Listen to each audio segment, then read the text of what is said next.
Hey loves, welcome back to TigeraGitana. My name is Abby and today we are going to be doing a weekly Patreon voted video. This is going to be on Auset, who some of y'all's know as by her Greek name Isis, in reference to the ancient Egyptian gods and goddesses, which are the ancient Kemetic gods and goddesses. So her actual name is Auset. And we are going to be talking a little bit about her and how I work with her. This was requested on my Patreon, and it was also voted as the topic of the week. So here we are. If you see me looking down, it's because I'm looking at my notes. And yeah, that's pretty much it. I'm going to be talking about different ways I work with her. There's some specific ways that I have to keep to myself because she does not want me to disclose certain aspects of how I work with her in regards to the mysteries, but I can give you kind of like a good amount of information on different things you can do to work with her. So let's get started. Okay, so a lot of people know her as Isis, which is her Greek name translation, however you want to look at it. And we are going to be talking about different tools that I use, but first and foremost, she is that mothering energy. She is a very nurturing energy, and she's also a very powerful like bruja in her right. She is very much on the spiritual. She has delved and does a lot of work on the spiritual side as well with spiritual development. So when you think about mother energy and mother deities, like let's look at Yemaya for example, a lot of people like to kind of work with them in one specific way, which you can, and that's totally fine. But you really want to go in as far as building a relationship with Auset with a kind of, I don't want to say specific intention, but a specific kind of jits of why it is that you want to work with her. So you can kind of, I guess, call it an intention, but not in the sense of, oh, I'm just getting this stuff from her, because that's not really what it is. But you do have to understand nourishment and how she takes care of people, and understanding that mothering and nourishing energy, and respecting it, because that's one of the big things with Yemaya and with Auset. You can ask them for different things, and I work with them in two completely different ways, and I have for a while. But they're both still that nourishing, mothering energy, and they're seen in many ways as the same deity, god, goddess, embodied as well. They get a lot of, you know, similarities in their stories and such, but we're not talking about that. But I do want to make sure that you do think about what it is that you want to work with her about. I do a lot of my spiritual development work with Auset. So my intention with her is to grow on a spiritual level. So from her, I seek spiritual nourishment in spiritual development. And so I do a lot of my, when it comes to developing my power, healing different things from past lives, calling back my power from certain things, gaining new abilities, like using different tools, what other tools I should be using, what things I need to be mastering in this lifetime. All of these different subjects, I work with Auset, okay? So that is where I need her nourishment from. And a lot of people just kind of like to kind of a little bit one note her. I feel like some people do, even though she is a very much a spiritual mother. But they do kind of like to downplay who she is and her abilities. And even the way people talk about her, just it's like all she did and her being in mourning and all these different things. She was not in mourning. She was in purpose. She was in her purpose. She was very like within her intention, within trying to get what she wanted. And it was all driven through emotion in her spirit. And it's a very powerful thing to be in your own power and being able to make stuff happen the way she did, and still does. And you have to understand who she is. She's a very powerful goddess to work with, and to be honest, I honestly feel like, this is my personal opinion, the Kemetic goddesses, gods and goddesses, work very quickly. And I feel like the reason why they work really quickly is because they're not as mainstream worshipped as they were in the past. So there's not as much people seeking their assistance in a way. And but at the same time, they do work with those who seek that connection and seek that knowledge, seek that understanding, and that development, that relationship, that healing. They do see that and they react right away. There is something very much to be said about the Kemetic gods and goddesses, and actually all of the gods and goddesses of Orishas from Africa. They're very powerful to work with. They're very fast. They speak very clearly. They're very direct. Auset herself, again, with my intention, it was for spiritual nourishment. So when you go into, okay, you know what, I want to start you know, giving her worship, honoring her, having maybe an altar if that's what you choose to do. I want to start doing that. Okay, but what is the nature of your relationship with her? I feel like if you look at any other deity, like if you're working with Buddha, you're going to try to attract luck and abundance. Okay, we know what you're trying to do. It's going to be in your money altar. We know what you're trying to do. If you are working with Oshun, or you have an Oshun altar, you know what your intention is, because Oshun is very particular in one. I mean, she's very multi-purpose, and you can use her in different ways. You can use her for business, for money, for luck, for attraction, for love, so many different things.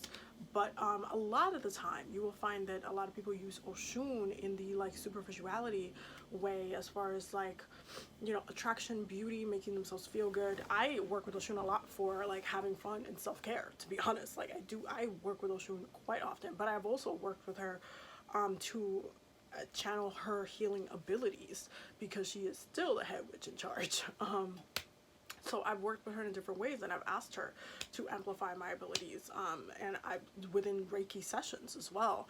And I've gotten messages from Oshun herself during Reiki sessions as well for other people. So I've worked with them in different aspects, and I like to keep my relationships with spirit and on witches or Orishas, gods and goddesses, really open, because I like to for the most part be open to what they have to give me. But with Auset specifically, I work with her for spiritual nourishment. Okay, and the reason being is because I do have a few past lives in ancient Egypt, and I personally have a big connection to the land, to the gods and goddesses, to the spirits there. And a lot of my work that I did was around and surrounded by spiritual development, the mysteries, teaching, lots of different forms in which that manifested. But I did a lot of work in regards to that, and I understand what my purpose was at that time. But I find that I still need that relationship with her as far as my spiritual development in this lifetime, and seeking that that energy, that connection with her. So you do have to figure out at some point, what is it that you want her to nurture you in? And this goes as well if you're working with your Maya. What is it that you want fertility in? What is it that you want her to help you bring healing, bring prosperity, bring almost like a family-esque type of union to? What is it that looks like for you? And you could do that in many different ways, because they are not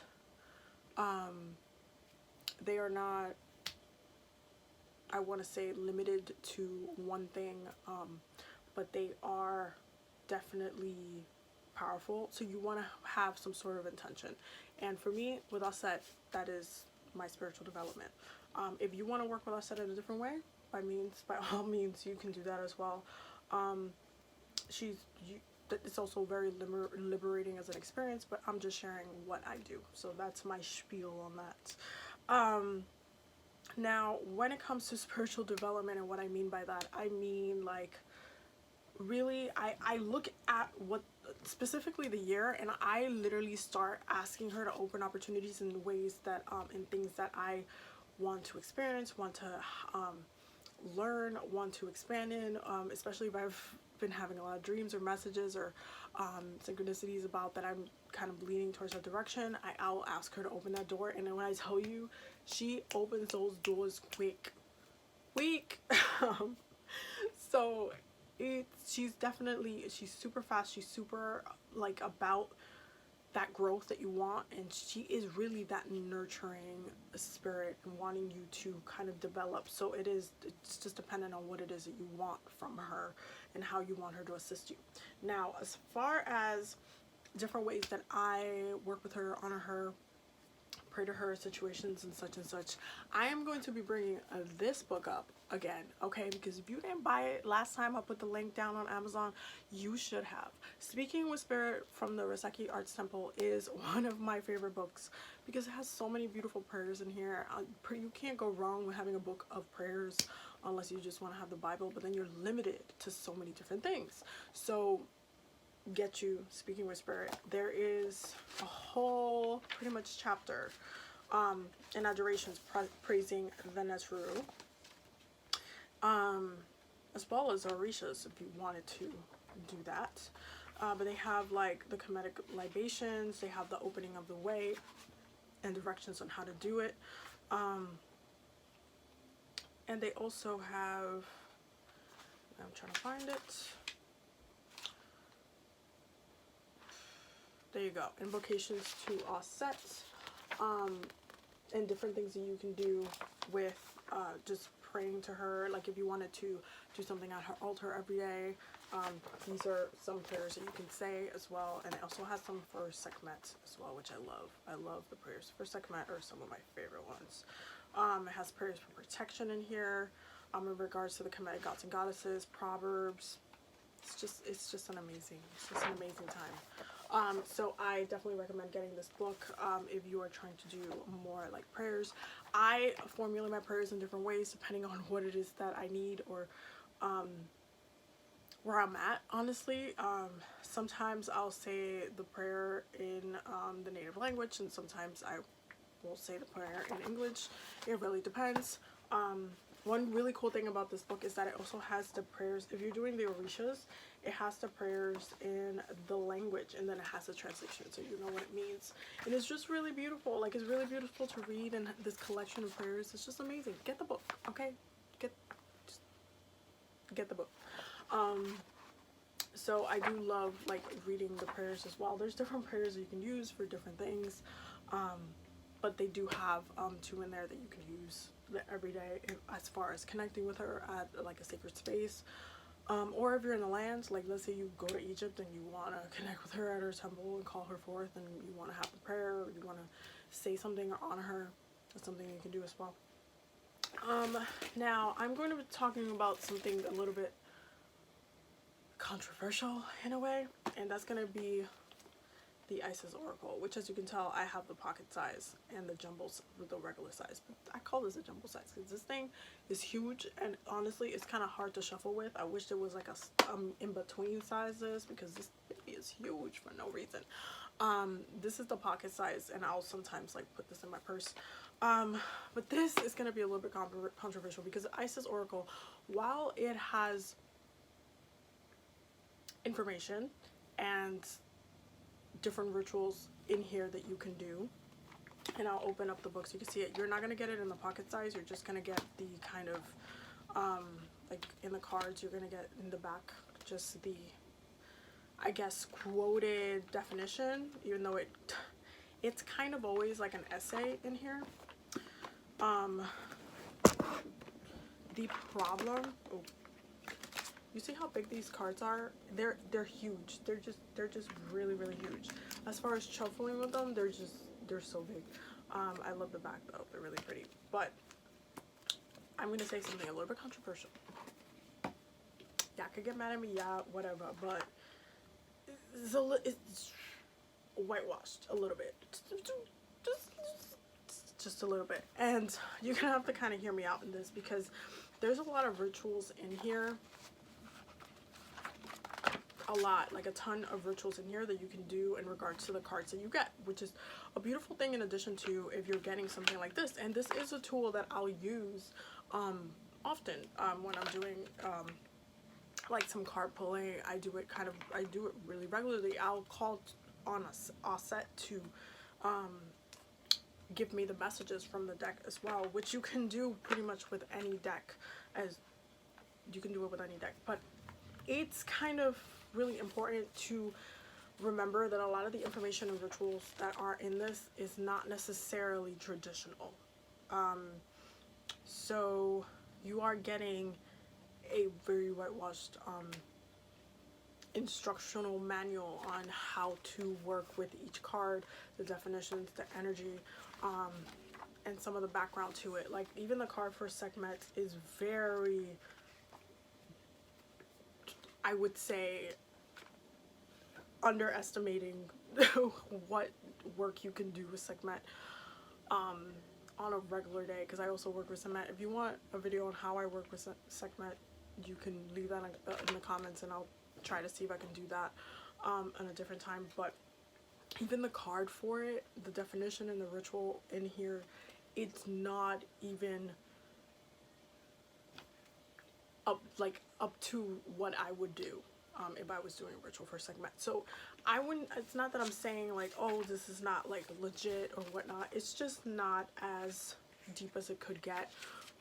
If you're just getting started on working with Auset and you wanted to do something, then you can get this, you can read it, and I'm not saying that it's not going to work. I'm just saying that these types of specific rituals are very on the light-handed, looking at her energy in one specific way, and it's just not necessarily multi-purpose.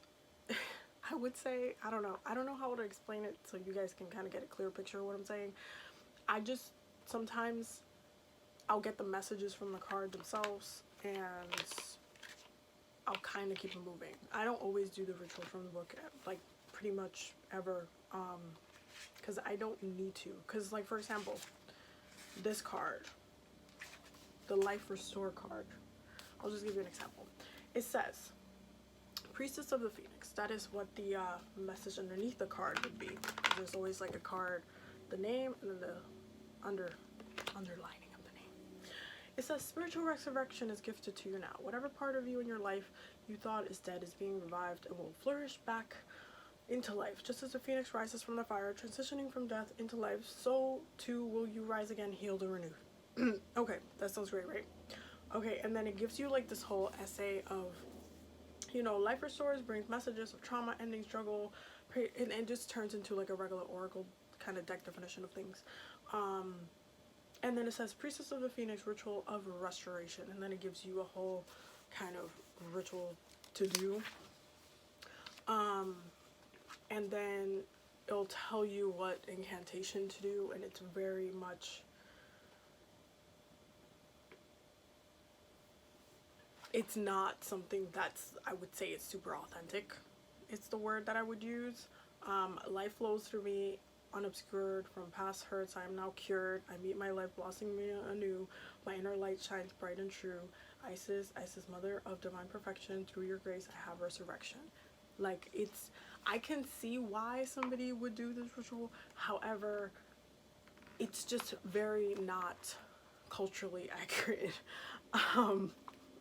It's the way that I'm going to put it. I hope you guys understood what I mean by that. But I use this more as to get messages from her, as far as like, okay, if I get, for example, Temple of Carnelian entering the fierce belly of Sekhmet, then I know, okay, I need to address my concerns to Sekhmet, because she's obviously has some work that she wants, that Auset is pointing that I need to talk to Sekhmet about in order to assist me with this issue. So I'll just work with that. Eye of Horus, awakening divine perception. Okay, I know I'm gonna have to work with my third eye. I know that I am gonna have to trust my intuition or whatever the situation is, like, etc. Like, I'll be aware of what the cards are saying, but I'm also not looking into what some non-personal color wants me to do an association to the card, because even if you're working, and I honestly, if you want my complete honest opinion, I don't think there is a good Kemetic Egyptian deck anywhere that I have gravitated towards, like my spirit has gravitated towards at all. Like, it just, I just haven't gravitated towards any of them. It's really hard for me to connect to a lot of the artwork or a lot of the meaning or the symbology behind some of them. And at some point, I know it's in my goals that I'm going to have to make a more authentic form of divination, oracle reading, or even a tarot where it's Kemetic based and it's more accurate, especially on a ritualistic level, because some of these are just a little bit they're just a little bit too like what somebody wants her to be versus what she is, if you understand what I'm saying. Also, she's also very whitewashed in these cards. This is not what she looks like. And this is what I'm saying. She doesn't even, like, it's not culturally accurate. And I hope you guys understand what I'm saying, because that's just what I meant by that. However, I still use these decks pretty much all the time. And I just wanted to highlight that part, because I didn't want, you know, to just be like, hey, I'm co-signing this even though I don't agree with all of it. It's kind of like you're kind of making do with the tools that you have type of situation. Anyway, continuing on. Let's talk about incenses. Okay, there's 3 ones that I use right now: is Egyptian jasmine, Egyptian musk, and lotus, which is probably, honestly, I would say their favorite, even though sometimes I've woken up in the morning with them specifically requesting to use this one. So I know that this is one of her favorite scents to have at her altar space, so I'll burn it quite often at her altar space. Now, when talking about resins, these 2 are classics within the area. They're holy as far as like incenses goes, as resins goes. They're very holy. They make spaces holy. They are very powerful tools. That is frankincense and that is myrrh. It is that this combination. You get a charcoal disc, you burn it, you leave it at her altar. Literally, they love it. And also you will love it because it just really lightens everything. It literally just makes everything holy. Like, it's just, I will never be able to explain frankincense and myrrh in that combination properly, but it's just a very powerful tool. The other one I would talk about is sea salt. And this is specifically when you're doing cleansings. You can do milk baths as well with Auset. You can also do some sea salt for cleansing as well, which is something that I do just to release any, you know, periodically you have to do the baño, you have to get in there. So this is something that I do. You could just do plain old sea salt, totally fine, activate it for cleansing, that's fine. Crystals that I use with her, one of her favorites, if not her favorite crystal, is Lapis Lazuli. This one is one that I do my meditations with quite often. I love this one. This one's my baby. I also have a lapis wand that I use quite often that I love very much, and I keep these charged at her altar. Amethyst also stays at her altar. Rose quartz also stays at her altar space. And this is the OG classic clear quartz, and this is actually a crystal that was used a lot back in the day, so I still use it a lot on my altar space, but lapis is probably her favorite, to be honest. Okay, we're knocking through these quick. So herbs, jasmine is one that she obviously loves, as I just went over the Egyptian jasmine. But jasmine is one that she loves a lot when doing ritual work. Cinnamon is a spice that I use a lot when I'm doing candle work with her. Also roses is one that she loves a lot. Also one that Sekhmet loves a lot. Again, I could talk about that in my segment video, but that's another one that she loves a lot. Let me see, I wrote down a couple of other herbs and different things. Hold on.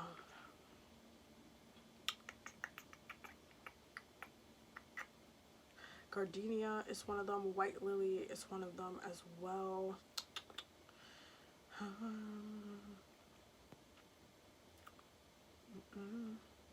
So the Scarab Beetle is very sacred. I have this one, which is in jade. This is like my baby for heart healing. I've just had it for years, so that's something that I do to work with them as well. Let's see. So yes, milk you can use. If for I'm about to go over some of the candle work that I do with her. You can use cinnamon oil, you can use jasmine oil, you can use also blue lotus is one of them. You can use lotus oil as well.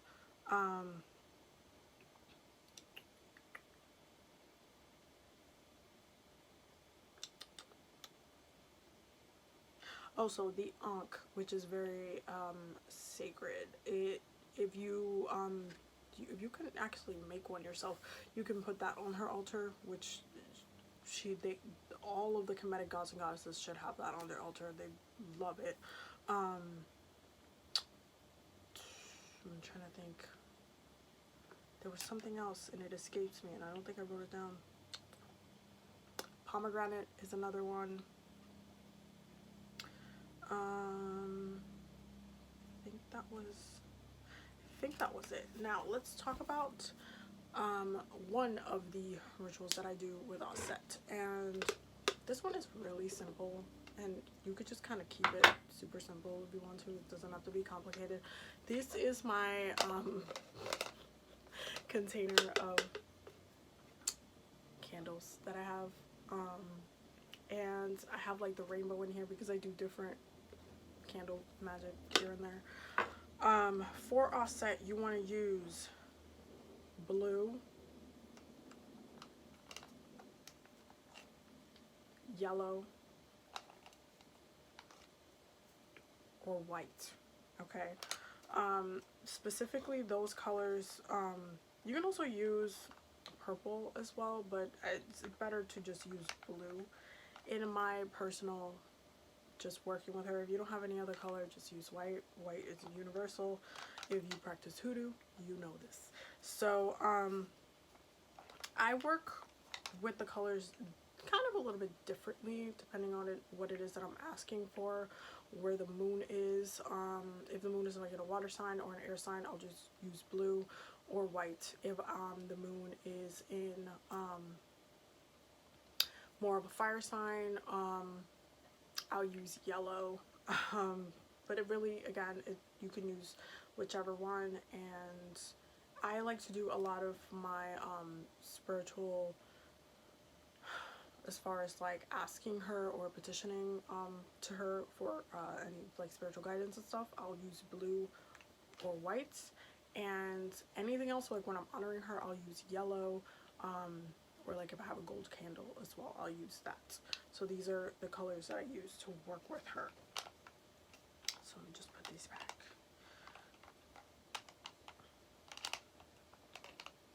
And what I'll usually do is that I'll take my candle, and then I'll have these little, the holder, and I will fix this candle first before I put it in here, and then I'll light this at her altar. And I like that this is gold because it just stays at her altar space, and then it just lights and it's fine. It does not burning anything. It's just like in its proper place. So I usually do this. So I'll fix this candle. I will write on the candle itself, and I'll kind of pick specific keywords, or I'll write down the sentences. But while I'm doing it, I'm calling her into my space. I'm praying to her. I'm thanking her for being in my space. I'm asking her to assist me with whatever it is, if it's meant for me to have as well, as quickly as I can have it. And then when I'm ready, I will just rub the oil on it. I usually make my own blend as well, but I'll use lotus oil, which I've spoken about before in my empties, if you watch my empties. And then I will put some gold and silver glitter on there, sometimes silver. If I'm doing like anything that has to do with throat, third eye, crown, I'll use silver glitter. For Sekhmet, I usually just use gold, but you can use gold with her as well. And then once that's done, boom, it goes in her altar and it's burning down. And then I'll just watch the flame, watch what it looks like, and I'll go into a meditation with her right after. That's one of my rituals with her. That's the only one that I'm being guided to share with you guys at this time. And it's pretty beginners kind of work with her as well. There's more work that you can do with her, and there's more things that she like kind of works with you. As far as like offerings goes, you can also give her all types of fruit. They love fruit. They love oranges. I give them, oh my god, they love like citrus citrus, cinnamon, so many different things that you can give them. They also enjoyed cooked meals as well, but don't be scared to work one-on-one with spirit and to kind of call them in and call them into your space. And I hope that you guys enjoyed how I work with her. And I know this was just like a kind of like a sneak peek of how I work with her, because you don't get to sit around with me and actually do the work with me. You kind of, you know, or just get to hear about it. But for the most part, I do a lot of work with her. She is an amazing nurturing goddess and mother and divine mother, and you have to really respect her as such. And if the way she really comes through with her petitions and what she does is how she nurtures you. What you're asking is to be nourished, and just remember that when you're asking her for something, you're asking for her to nourish you with that specific thing. It's almost like asking for water from your mother. It's like that. So it's very powerful to work with her, and she's very nurturing, she's very caring, but she'll also tell you like if you need to go and, hey, work with this, work with that person. She's put people in my path as well, and just different things that I've attracted from her has just been amazing, and I've just been very blessed from everything, that all the work that we've done together, through my growth, my healing, my expansion, and also what I share with you guys, because I do get a lot of downloads from her as well. So it's a very beautiful like type of relationship, because I use her also to work with you guys. So I hope that helped. Let me know if you have any other questions. There's definitely, I feel like personally, listen, the second I get to go to Egypt and do some ritual work, which I'm excited about, and oh my god, I was so excited because I saw that the Reseki Arts Temple wrote this book. They're having a Kemetic retreat this year in Egypt in October, which I'm thinking about going to. I'm not sure if I'm gonna get to go just yet, just because I am going to be so busy, because we're about to go on tour, y'all. And I know that sounds crazy, but there's just so much stuff that I'm about to like launch with my team, and it's gonna be pretty big, and I'm not gonna be around much. I'm still gonna film, don't worry, but I'm just gonna be like everywhere, and it's just a lot of work that needs to be done. So I don't know if I'm gonna get to go. I've been dying to go to Kemet, back to Kemet, and to do some ritual work, and they are gonna be doing some ritual work on there.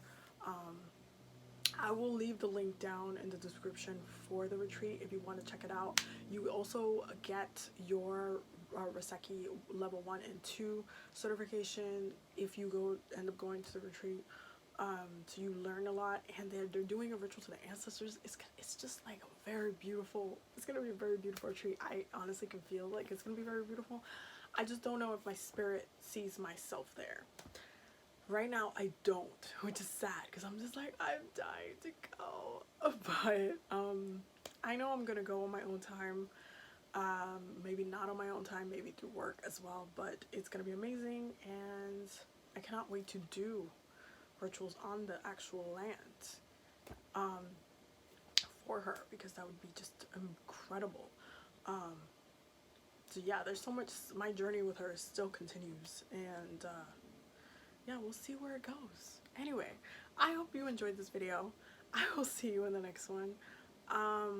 If you have any questions, definitely leave it in the comments below, and yeah, I will see you in the next video.